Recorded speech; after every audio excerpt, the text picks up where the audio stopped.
우리 성경 통독 순서에 따라서 우리가 담임 목사님 설교하셨던 내용을 이렇게 순모임 교재로 전환해서 변경해서 우리 목사님들이 준비해서 이렇게 제공하고 있는데요. 이 말씀을 통해서 우리가 새로운 말씀의 내용을 공부한다기보다 우리가 알고 있는 말씀의 내용을 삶 가운데 우리의 삶의 현장 가운데로 이렇게 적용하는, 어떻게 하면 그것을 말씀대로 살아볼까 하는 고민의 시간이, 이 순나눔 시간이, 순모임 시간이 되었으면 좋겠습니다. 제가 정리해드린 내용 먼저 한번 보시면, 복음이란 무엇일까요? 우리 교회에서 십자가를 먼저 생각하시는 분들도 많이 계시겠지만, 물론 그것이 복음이지만 또 다른 측면에서는 하나님의 통치라고 생각할 수가 있습니다. 제가 정리해드린 내용 상자 안에 두 번째 줄, 두 번째 문단 보시면요, 마가복음은 하나님의 아들 예수 그리스도의 복음의 시작이라 라고 복음을 선포하며 시작합니다. 이렇게 정리해드렸습니다. 마가복음 1장 1절 말씀이 복음의 시작이라 이렇게 되어 있으니까요, 이 복음의 시작이라 이 말을 조금 더 풀어 설명하면, 이 마가복음에서는요, 예수님께서 선포하시는 하나님 나라의 통치에 관한 이야기가 많이 들어 있습니다. 그것을 이제 시작해 보겠습니다. 이러한 의미입니다. 그래서 마가복음을 읽으실 때 다양한 관점들을 가질 수 있지만요, 이 마가복음 가운데서 예수님이 설명하고 계시는 그 하나님 나라의 통치, 하나님이 어떻게 일하시는가 하는 관점들을 살펴보면 좋겠다, 이런 마음입니다. 오늘 이 비유 말씀 우리가 함께 읽었는데, 이 비유를 통해서도요, 예수님께서는 그 하나님 나라의 통치가 어떻게 이루어지는지 설명해 주는 거예요. 비유가 모든 것을 다 설명해 주는 게 아니라요, 설명하고 싶은 부분의 어떤 한 부분을 설명해 주는 거거든요. 하나님 나라의 그 광대하심을 다 담고 있는 게 이 비유 하나가 아니라요, 그 광대하심 가운데 어떤 한 점, 어떤 한 부분을 설명하는 게 오늘 본문입니다. 그래서 오늘 본문 말씀을 통해서요, 하나님 나라의 어떠한 점을 설명하는지 잘 이해하시고 우리 순원들과 함께 나눔으로 그 깊은 세계로 들어가시면 좋을 것 같습니다. 1번 보도록 하겠습니다. 예수님은 하나님 나라를 무엇에 비유하고 있습니까? 예수님은 이 비유를 사용하셔서 하나님 나라의 어떤 특성을 가르쳐주고 싶을까요? 하나님 나라의 그 특성 한 가지를 정리해 보겠습니다. 답 정리해드린 부분 다 같이 한번 읽겠습니다. 시작!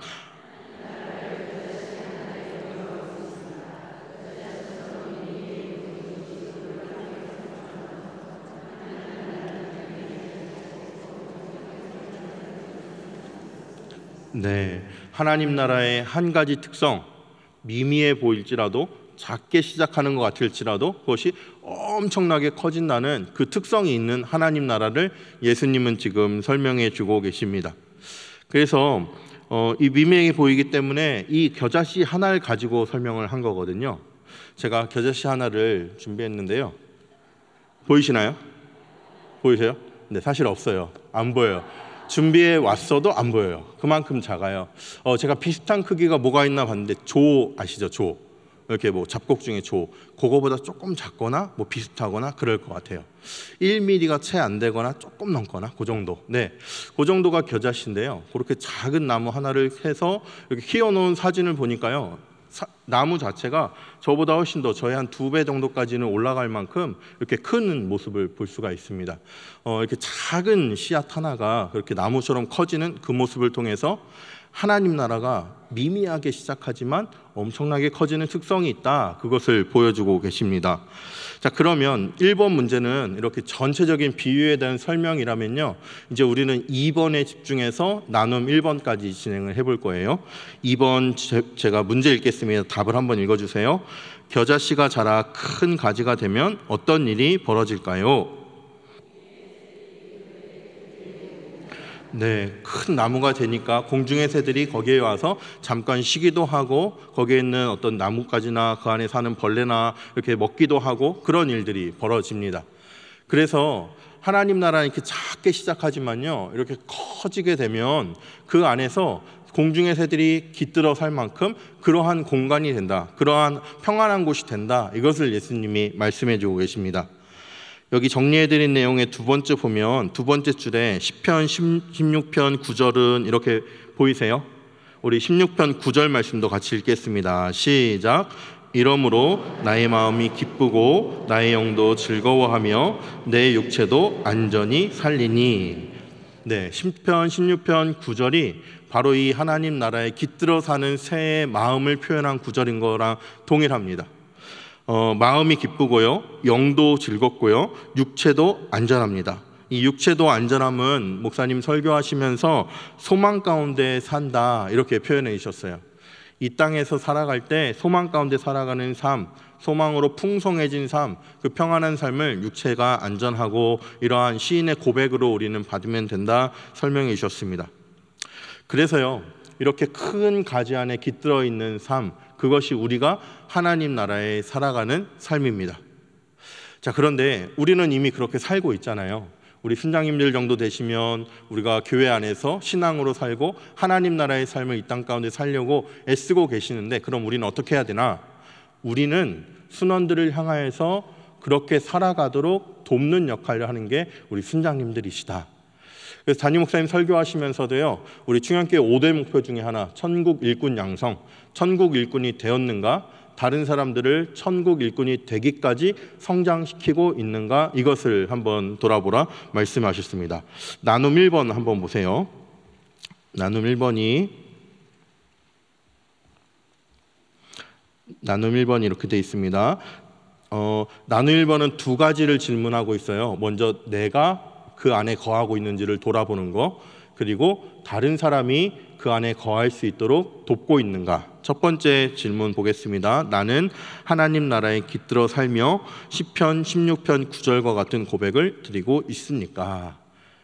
네, 내가 하나님 나라에 깃들어 살면서 내 영혼이 평안하고 즐겁고 육체의 안전함, 소망이 풍성한 삶을 살고 있는지, 이 말씀을 보면서 그렇게 살아가야겠다, 지금 잘 살고 있는 것 같은데 이렇게 더 살아가자, 이러한 다짐들이 있고 그 다짐들을 함께 나누고 반성들을 함께 나누면 좋을 것 같습니다.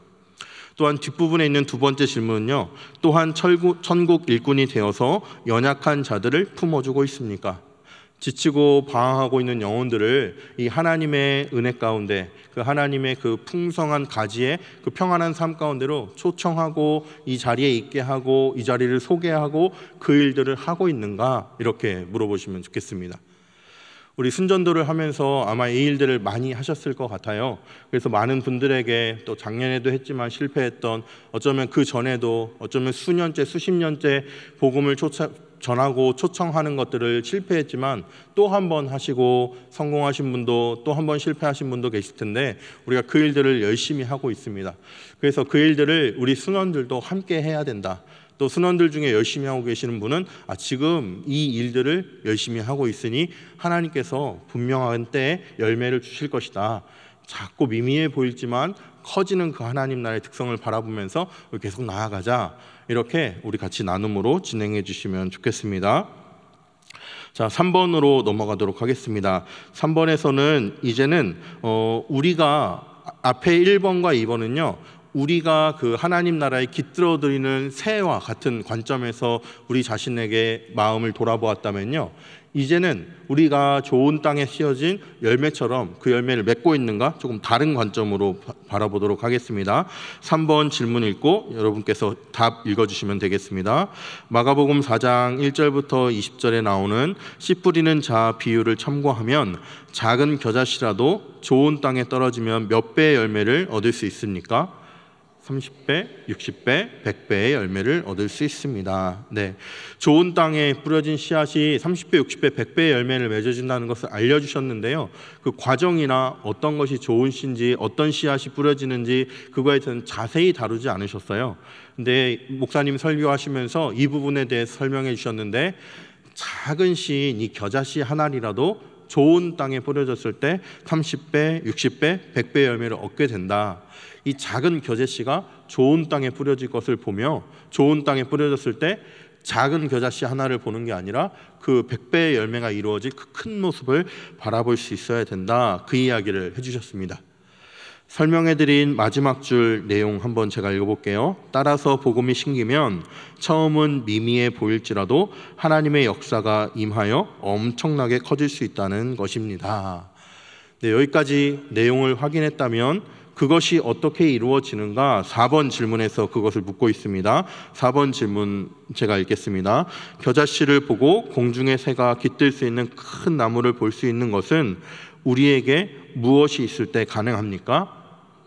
믿음이 있을 때 가능합니다. 어떤 믿음이 있을 때 가능합니까?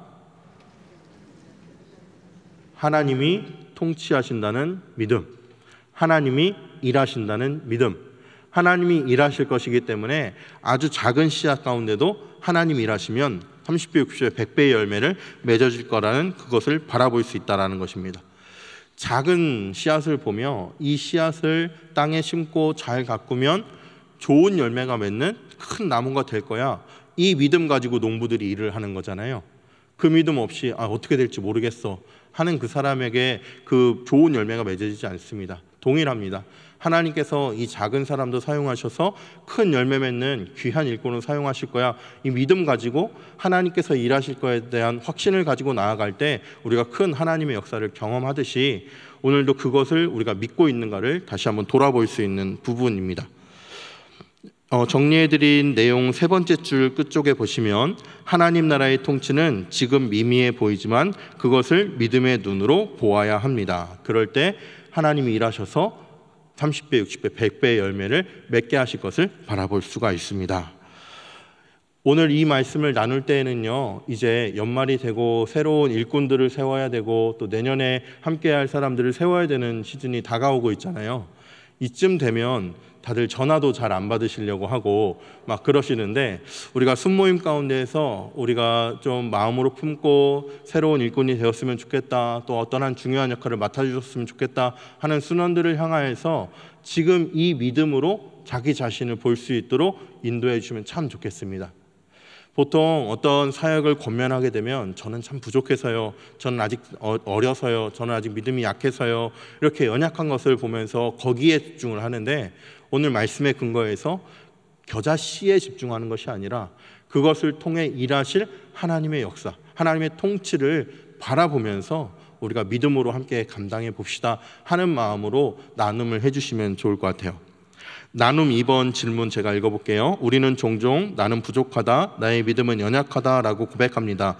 그러나 미미해 보이는 나를 통해서 큰 역사를 이루실 하나님의 능력을 바라보는 믿음이 있어야 합니다. 나를 통해 이루실 하나님 나라의 위대한 모습을 상상하며 기대하는 바를 나누어 봅시다. 자, 나누어 봅시다 하면 순원들이 술술술술 이야기하지 않잖아요. 그럴 때 우리 순장님들께서 준비해 된 내용이 있으면 좋을 것 같아요.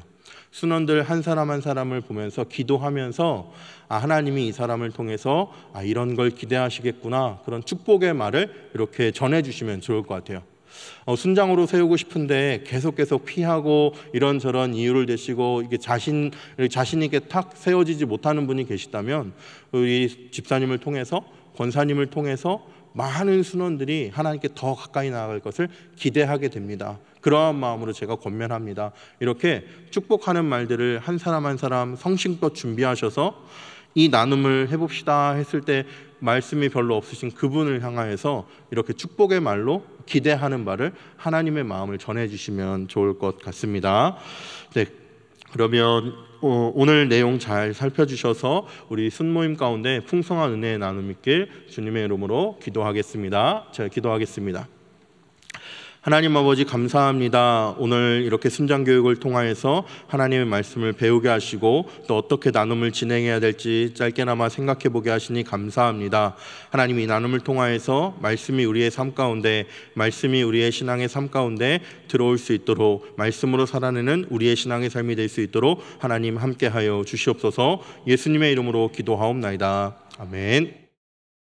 네, 이제 다음 주는 이제 추석 명절이 있는 관계로 순장 교육은 없습니다. 그래서 다음 주는 순모임도 없겠죠. 그래서 이번 주 순모임 때 좀 더 집중해 주셔서 전화 신방도 좀 해주시고 해서 순모임을 좀 풍성히 해주시고요. 다음 주는 명절으로 좀 쉬도록 하겠습니다.